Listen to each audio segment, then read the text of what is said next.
ಶಿವನು ಆತ್ಮಲಿಂಗವನ್ನು ಕಳೆದು ಆತ್ಮಲಿಂಗವನ್ನು ಇಟ್ಟುಕೊಂಡು ಆ ಶಿವನು ಆತ್ಮಲಿಂಗಕ್ಕೆ ಶಿವಪೂಜೆ ಮಾಡ್ತಿರ್ಬೇಕಾದ್ರೆ ದೇವತೆ ದೇವಮಾನರೆಲ್ಲ ಶಿವರಾತ್ರಿ ದಿನ ಆ ಶಿವನ ಆತ್ಮಲಿಂಗದ ದರ್ಶನ ಮಾಡಿದ್ರೆ ಜನ್ಮ ಜನ್ಮಾಂತರದ ಪಾಪ ಕರ್ಮಗಳೆಲ್ಲ ಪರಿಹಾರವಾಗುತ್ತೆ ಅಂತ ಹೇಳಿ ಎಲ್ಲ ಶಿವನ ದರ್ಶನಕ್ಕೆ ಬಂದು ಆ ಶಿವನ ದರ್ಶನ ಪಡ್ಕೊಂಡು ಎಲ್ಲ ತೆರಳುತ್ತಿದ್ದಾರೆ.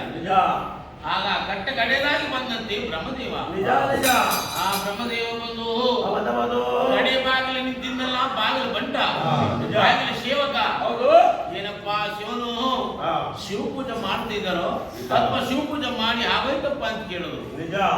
ಆ ಬಾಗಿಲು ಬಂಟ ಬ್ರಹ್ಮನ ಒಡನೆ ಒಂದು ಸುಳ್ಳು ಮಾತನ್ನು ಹೇಳಿದ್ದಾನೆ. ಅಯ್ಯಯ್ಯೋ, ಎಲ್ಲಾ ಬಂದು ಶಿವರಾತ್ರಿ ದಿನ ಶಿವನ ಆತ್ಮಲಿಂಗ ದರ್ಶನ ಪಡ್ಕೊಂಡು ಹೋದ್ರು, ನೀವು ಕಟ್ಟಕಡೆದಾಗಿ ಬಂದಿದ್ದೀರಲ್ಲ, ಶಿವನು ಶಿವಪೂಜೆ ಮಾಡಿ ಆಗೋಯ್ತು ಅಂತ ಹೇಳಿ ಸುಳ್ಳು ಹೇಳಿದ್ದಾನೆ. ಆಗ ಬ್ರಹ್ಮದೇವ ಚಿಂತಕಾಂತನಾಗಿ ಅಯ್ಯೋ ನಾನೆಂತ ಕರ್ಮಿಯಾದೆ, ಆ ಶಿವರಾತ್ರಿ ದಿನ ಶಿವನ ಆತ್ಮಲಿಂಗ ದರ್ಶನ ನಮ್ಗೆ ದೊರಕದಾಗಾಯ್ತಲ್ಲ, ಬರೋನ್ ಬಂದಿದ್ದೀನಿ, ಶಿವನಾರು ನೋಡ್ಕೊಂಡು ಹೋಗೋಣ ಅಂತೇಳಿ ಕೈಲಾಸ ಬಾಗಿಲು ಬಂದಿದ್ದಾನೆ. ಯಾರು? ಬ್ರಹ್ಮದೇವ.